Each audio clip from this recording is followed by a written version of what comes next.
Хэлсийг хэрэглэгч нараа энэ удаагийн бичлэгээрээ та бүхэндээ Нэгтлэн бодох бүртгэл конфигурац 3.0.38.4 хувилбар дээр худлаа авалтын баримтыг хэрхэн үүсгэх үү, түүнтэй холбоотой ямар анхаарах зүйлс байдгүй мөн даасны бичлэгүүдийг харьцуулан харцгаая. Худлаа авалтын баримтыг үүсгэхийн тулд та худлаа авалт болон борлуулалтын системээр орж бараа үйлчлэгээ хүлээн авах гэсэн зэс рүү орно. Ингээд шинээр баримт үүсгэхэд бол create төвчийг дарах байгаа. Ингээд шинэ баримт үүсгэхэд дараах цонх нэгдэнэ. Үүн дээр та гүйлгийн төрөл гэдэг дээр худалдаа авалт болон шимтгэлүүдийг зааж өгнө. Хэрв параметрал үйлчлэгээ авч байгаа бол хэрв та үндсэн хөрөнгө хүлээн авч байгаа бол үндсэн хөрөнгө гэсэн төрлийг зааж өгөх хэрэгтэй. Хэрв төхөөрөмж бол төхөөрөмж гэдгийг зааж өгч болно. Ингэж сонгосноос хамаарат доорх талбар маань хэрхэн өөрчлөгдөж байгааг харж байгаа бах. Үндсэн хөрөнгө бол үндсэн хөрөнгийг оруулах талбар үүсдэг. Жишээн дээр хэдүүлээ параметрал үйлчлэг хүлээн авна гэж үзээд энэ хүү төрлийг сонгож үзье. Үүний дараа харилцагчаа сонгож өгнө. Энэ тухайн харилцагч дээр ямар гэрээний дагуу бараа үйлчлэг хүлээн авч байгаа түүнийг зааж өгнө. Энэ сонгосон гэрээний тооцоо их валютаас хамаарат тухайн баримтан дах валют маань өөрчлөгдөж байгаа. Энэ стандартаар төгрөгөөр гэж байна. Би хэрэг долларын гэрээ сонгож өгвөл тухайн баримтан дээр маань тооцоо доллараар явагдана гэсэн үг. Би стандартаар төгрөгөөр гүйлгээ хийж байгаа гэж үзээд төгрөгийн гэрээг сонгоё. Урьдчилгааг тооцох гэдэг хэсэгт бол 3 сонголт байгаа. Автоматар гэдэг маань бол тухайн харилцагчид өмнө төлсөн ямар нэгэн урьдчилгаа байгаа бол тэр урьдчилгаа эхнээсээ хаагдаад явдаг. Хэрвээ баримтаар гэх юм бол тухайн нэг урьдчилгаа хийсэн баримтын дагуу тооцоогоо хаагаа явдаг гэсэн үг. Тооцохгүй гэх юм бол ямар нэгэн өмнө төлсөн урьдчилгааг нь тооцохгүйгээр шинээр өглөө үсгээ явуулна гэсэн үг. Би автоматар гэж сонгож цааш явъя. Үүний дор байгаа холбоос руу орж харуул төлбөр хийгдэх өгнөө маань 1 сарын 12 гэсэн байна. Өөрөөр хэлбэл өнөөдрөөс 10 хоногийн дараа гэж үзвэл энэ 10 хоногийн утга хаанаас татагдсан бэ гэвэл энэ гэрээн дотор төлбөрийн хугацааг 10 хоног гэж тогтоосон байна. Үүнээс энэ утгаараа татсан гэсэн үг. Энэ маань бол насжилтын тайландаа харагддаг гэсэн үг. Үүний дараа худалдаа авалтын үнэ гэсэн үнэн төрлийг сонгосон байна. Энэ сонгогдсон үнэн төрөл мөн адил гэрээн дээрээ заагдсан байгаа. Хэрв та гэрээн дээр үнийн төрлөө заагаад гэсэн бол тухайн үнийн төрлөө баримт авдаг. Гэхдээ та энэ зөвхөн нэрийг нь зааж өгөхөөс гадна тухайн энэ харгалзах үнийн төрөлтөө худалдаа авч байгаа параметралынхаа үнийг нь зааж өгсөн байх ёстой. Би өөрчлөөд бааз бэлтгэхдээ тухайн худалдаа авалтын үнэ гэсэн үнийн төрөл дээр үнийг нь зааж өгсөн байгаа. Ийм 3 бараан дээр худалдаа авалтын үнэ гэсэн үнийн төрлийг сонгоод үнийг нь зааж өгсөн. Энэ утгаа одоо авах нь үгүй бүгдээрээ шалгаж үзнэ. Үүний дараа нөтийн төрөл гэсэн талбар байгаа. Үнийн дүнд нөт нэмэгдэнэ гэх юм бол тухайн доор талбарт нөт нэмэгдсэн үнээрээ биш зөвхөн 100% цэвэр үнээрээ гарч ирээд үнээс програм автоматар 10% нөтийг нь тооцоод гаргадаг байгаа. Хэрвээ би нөт орсон дүн гэж сонгох юм бол програм энэ дээр нөт тооцсон 110% дүнг харуулад нөтийн хувийг нь тусад нь бас салгаж нэмж харуулдаг гэсэн үг байгаа. Энэгээр нь л дээгээд саний үнийн зааж өгсөн 2 бараагаа худалдаж авч байгаа гэж үзээд жишээ болгоод харуулъя. Би 10 ширхгийг худалдаж аваад энэ доотлын хүснэгтэнд орж ирсний дараа би баримтан шилжүүлэх гэж дарна. Ингээд програм тухайн оруулж өгсөн дүнг маань нөттэй дүнгэж үзээд нөтийг ингэж салгасан байна. Хэрвээ би энд үнийн дүнд нөт нэмэгдэнэ гэд үнийг дахин бүглэх гэж сонгочихъя. Тэгэх юм бол програм маань 940-ыг бол нөтгүй дүнгэж авч үзээд нөтийн 10%-ийг нь бодоод нийт ийм дүнгэж үзэж байна. Үүний дараа нөтийн зүйл гэсэн хэсэг байгаа. Энэ хэсэг бол тухайн барааны картын дотор таны бүгэлж өгсөн утгаар татагддаг гэсэн үг байгаа. Өөрөөр хэлбэл тухайн гоё гэсэн алимыг би дотоодын зах зээлээс худалдан авсан бараа ажил үйлчлэгэнд төлсөн дүн гэсэн нөтийн төрлөөр хүлээн авна гэсэн учраас энэ утга авсан байгаа. Энэ бүртгэлийн данс 1451 гэдэг маань хаана байгаа вэ гэхээр би барааны нэрдэл болон агуулгын систем дээр бараа материал бүртгэх дансыг за тухайн саяны 2 бараагаа би бараа гэсэн хавц руу авсан. За бараа гэсэн хавцанд авсан бараа материал маань 1451 гэсэн бүртгэлийн дансанд бүртгэгдэн гэж тохируулж өгсөн учраас эндээсээ утга аваад 1451 гэсэн дансанд авсан байгаа. За энэ 12.71 гэсэн данс мөн адилхан бараа материал бүртгэх дансан дээр нөтийн дүнгээ 12.71 руу бичнэ гэсэн учраас энэ 12.71 утга явсан байгаа. За үүний дараа бид нэр пост хийгээд дансны бичлэлтэй харцгаая. За ингээд бараа маань 14.51 данс руугаа энэ утгаараа татагдаж за 12.71 гэсэн нөтийн авлага руугаа 31.01 дансаараа салаад ийм дүнгээр авсан байна. За тухайн баримтаа постлсныхаа дараа та худалдаа авалтын баримтанд нөтийн падааны оруулах заавал шаардлагатай. Ингэж хийж таны нөтийн тайлан дээр худалдаа авалтын дэвтэрэн дээр тухайн гүлгээний нөт маань бичигддэг байгаа.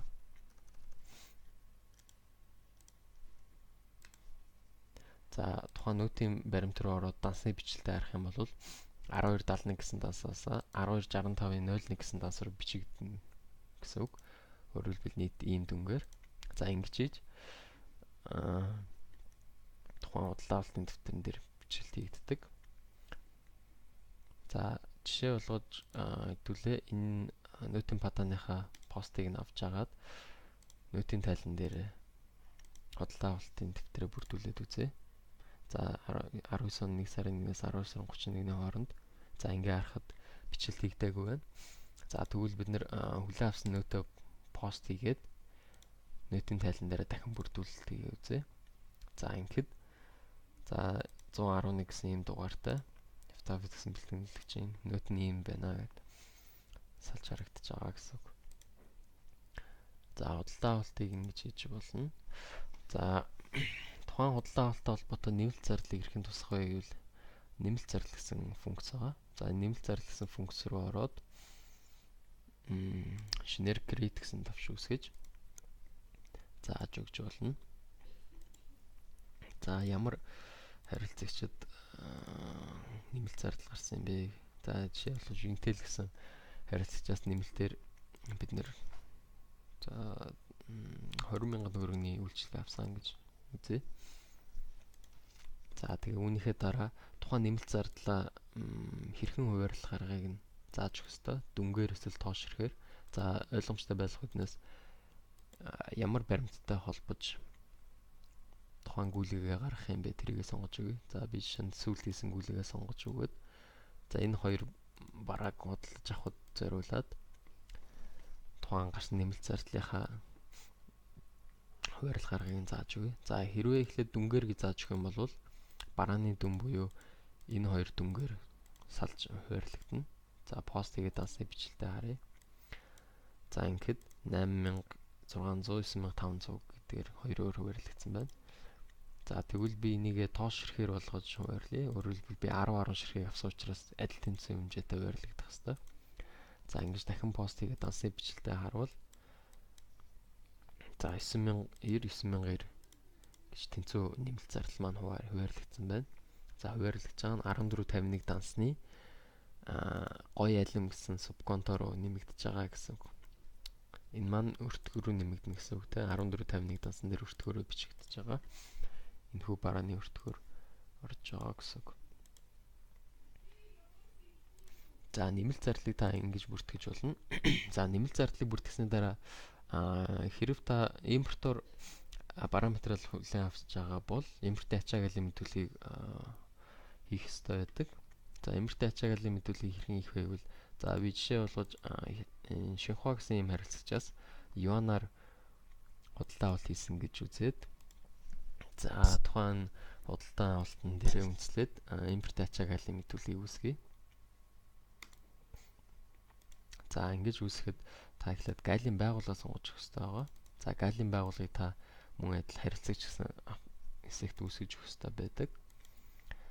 За энэ дээр гэрээгийн зааж өгдөг. Төгрөгийн гэрээн дээр та гэрээ үүсгэхдээ тухайн харилцагч дээр бусад гэсэн төрлийг зааж өгөх хэрэгтэй. Бэлтгэн нийлүүлэгч биш, худалдаа авагч биш. Бусад гэсэн хэлбэрийг зааж өгнө. За валют нь бол мэдээж төгрөг байна. Манай дотоодын галийн байгууллага учраас. За энэ дээр юан маань бол өнөөдрийн огноогоор ханшаад тооцсон гэсэн үг. 384.34 мөнгө. За өнөөдрийн ханш ийм байгаагаас дахин нэгтэлж шалгацгаая.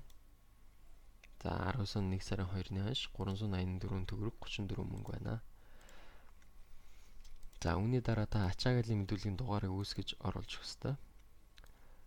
За ямар дугаарын дагуу тухайн галийн мэдүүлэг маань ирсэн бэ тэрийг за би жишээ болгоо ингэ үүсгэжээ.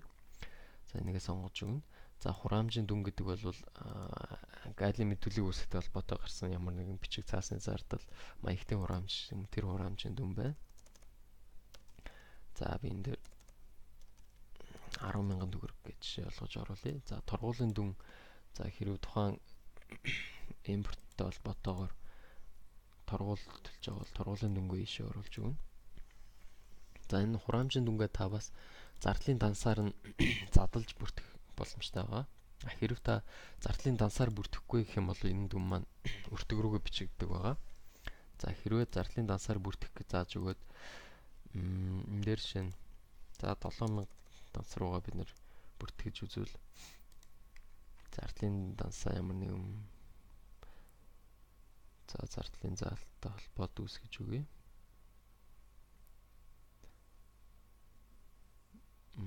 За энэ дээр ингэ зааж өгөөд бүртгэх боломжтой.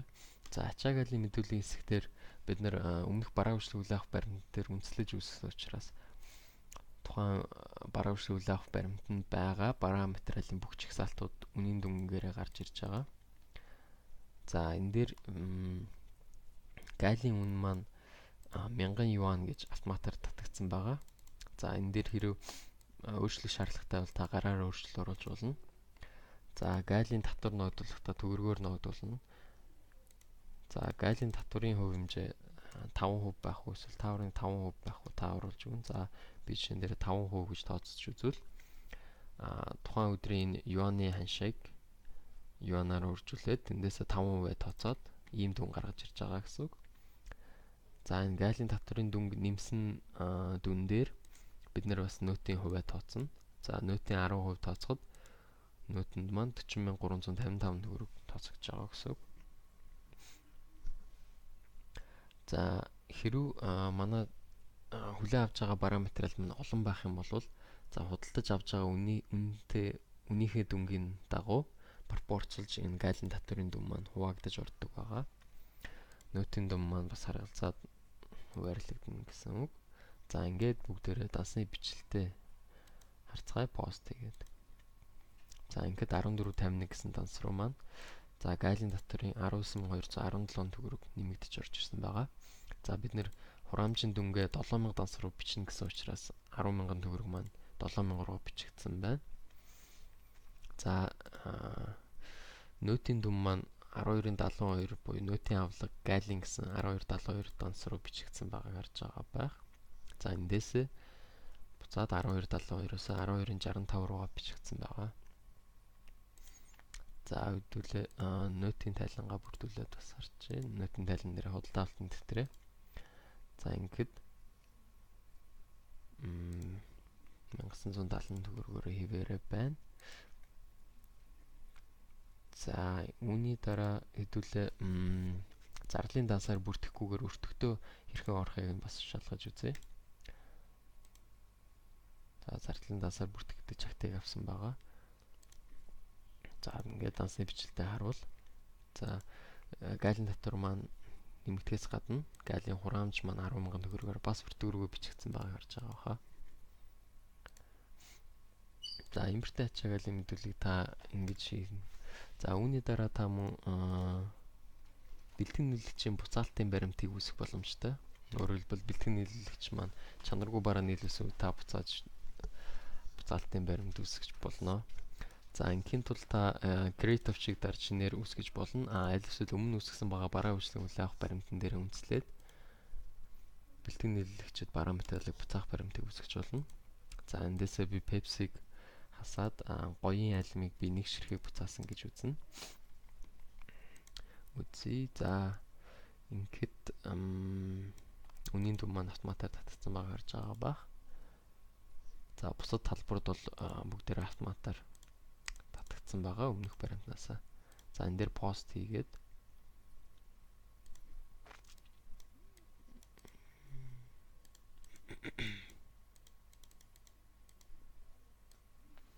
за сая урлагийн бүртгэлийн данс гэсэн алдааг заагаад пост хийгдэхгүй байсан. За урлагийн бүртгэлийн дансан нэрээ би 10.01 буюу кассыг зааж өгөөд зарлагын бүртгэлийн дансан нэр 1451-ийг зааж өгч байна. За зарлагын бүртгэлийн данс маань ойлгомжтой. Бид нэр тухайн параметрыг 1451 гэдэг данснаас буцааж зарлагдана. За урлагийн бүртгэлийн данс гэх юм бол үүнтэй холбоотой гарсан урлагоо ямар данс руу бүртгэж байна гэдгийг зааж өгч байгаа. Өөрөөр хэлбэл бид нэр параметрыг буцаагаад хариуд нь мөнгөн хөрөнгө хүлээж авна гэсэн үг.